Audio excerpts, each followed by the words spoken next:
Boa noite, senhor presidente, senhora vereadora, senhoras vereadoras, senhores vereadores.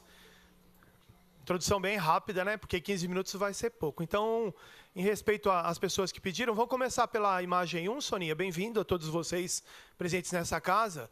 Então, eu sempre começo dando os avisos, então é um convite surgiu da comissão da pessoa com deficiência, não é? Então, nessa casa aqui, quarta-feira, dia 20, vai acontecer uma roda de conversa e vai passar o filme Som e Fúria. Ele fala um pouquinho sobre Libras, sobre a pessoa com surdez, não é? Então, um convite a essa casa, dia 20, próximo agora, quarta-feira, tá ok? Soninha, você pode pular? Pode pular, a gente fala semana que vem, pode pular também.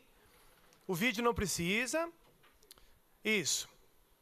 Vamos começar, então, fazendo uma análise do que aconteceu na última sexta-feira.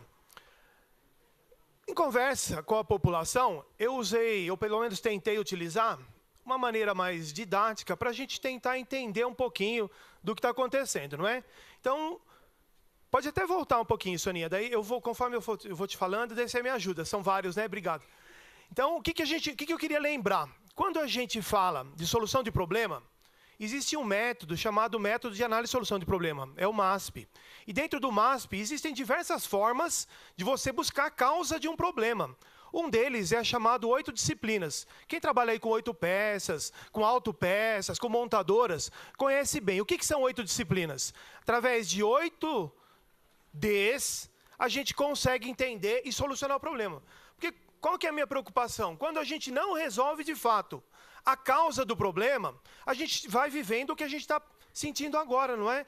Então, esse 8D, resumidamente, a gente elegeu democraticamente o ano passado os vereadores, elegemos o prefeito, e o prefeito determinou um secretariado.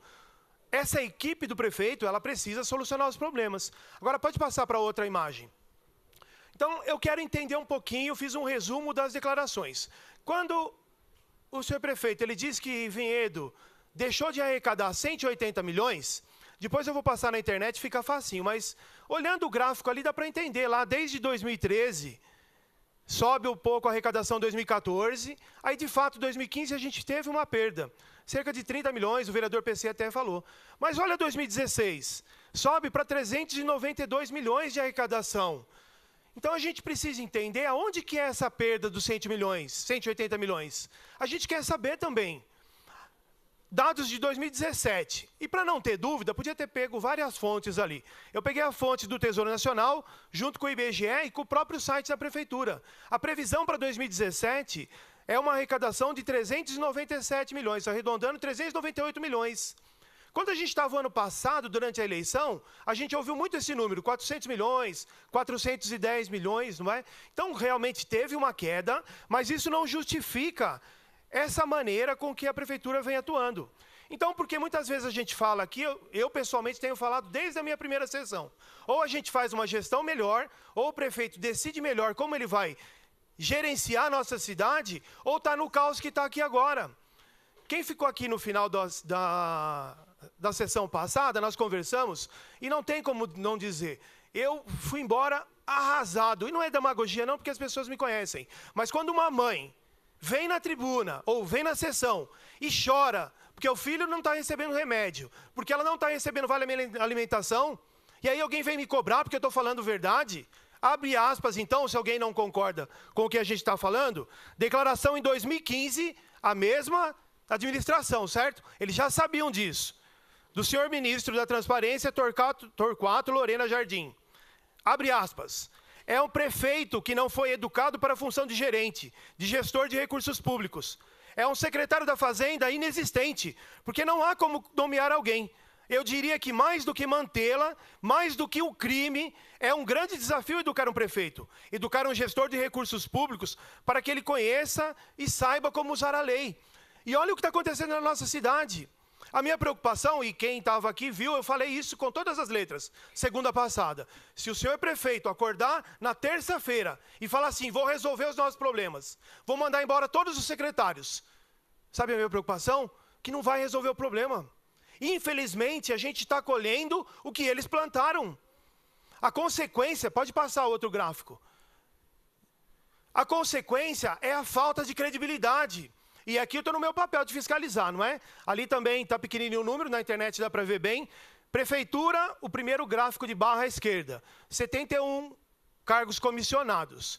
E pasmem, por que não fala Sanebave também? Quer enganar a população para quê?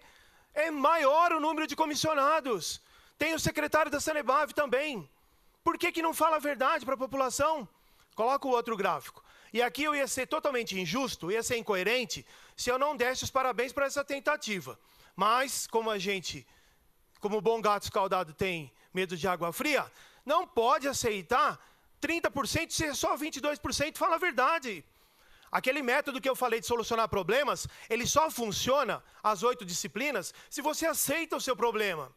Se você, de fato, entende e assume que você administrou mal. Qual a nossa principal dúvida? Cargos comissionados vão ser cortados mesmo? Só acredito no boletim. Porque a gente já testemunhou ano passado. Mandaram embora em outubro, o que aconteceu em janeiro? Contratou todo mundo de novo. E aí me preocupa, porque é simples assim. O resultado prático para a cidade é o caos que a gente está vivendo. Tem alguém aqui inventando informação? Pode colocar o outro gráfico. Vamos falar da UPA um pouquinho? Primeiro eu queria fazer uma pergunta. Que tipo de investimento corta e prejudica o atendimento à população? Como é que fala que tem investimento na saúde se está cortando o direito da população? Eu fiz uma conta rápida. Então esse slide aí não é as informações que nós temos, tá? Mas eu vou utilizar a informação da declaração do senhor prefeito.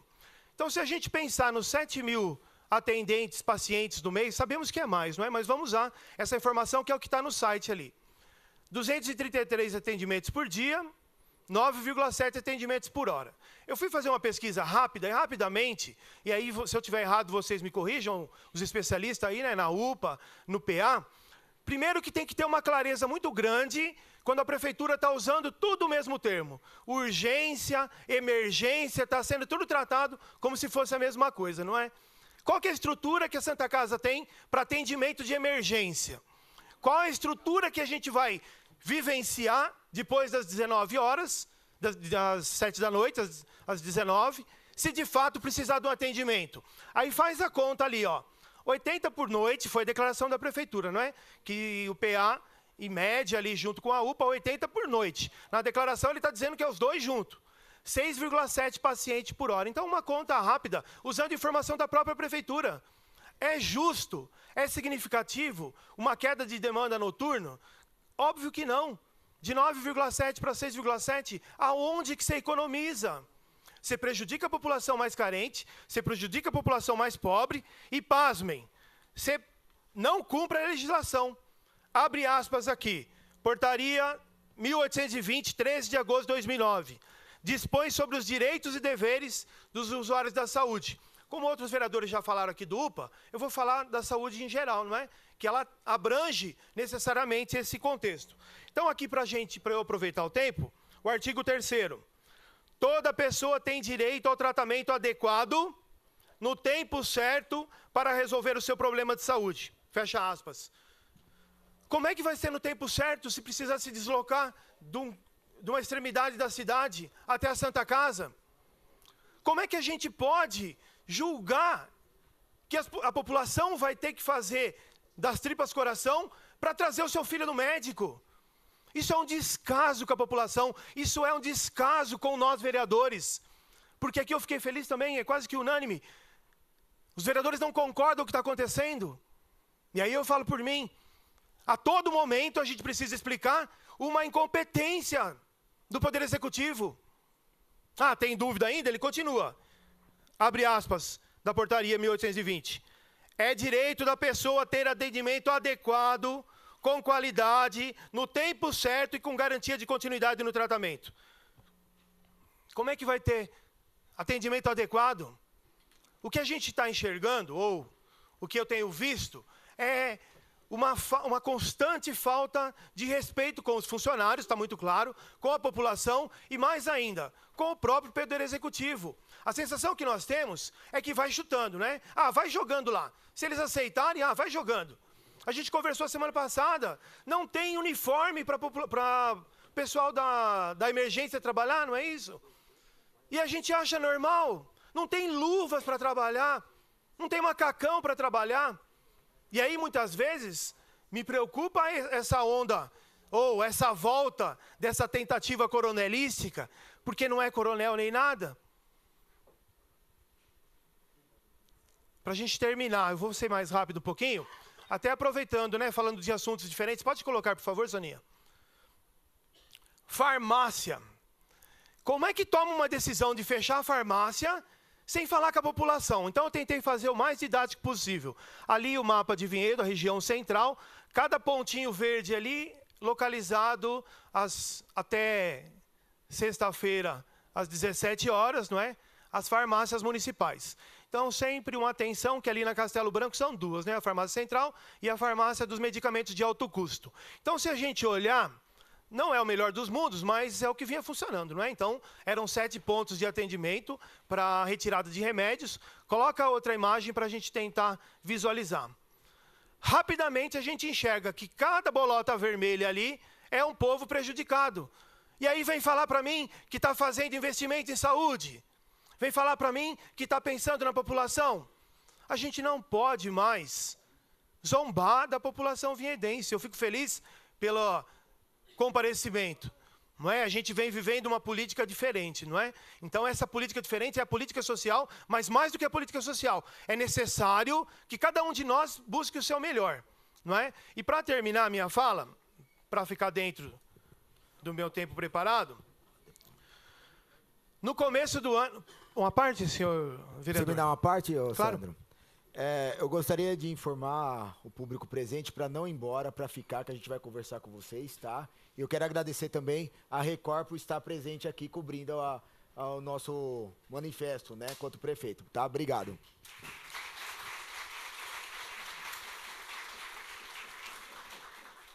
Me preocupa a gente se acomodar com essa história de cobertor curto, não é?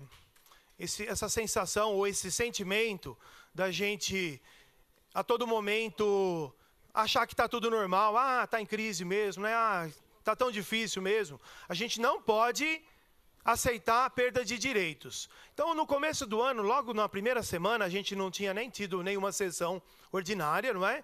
Nós nos reunimos na prefeitura, nós fomos convidados pelo Poder Executivo e fomos falar de um tema chamado transporte universitário.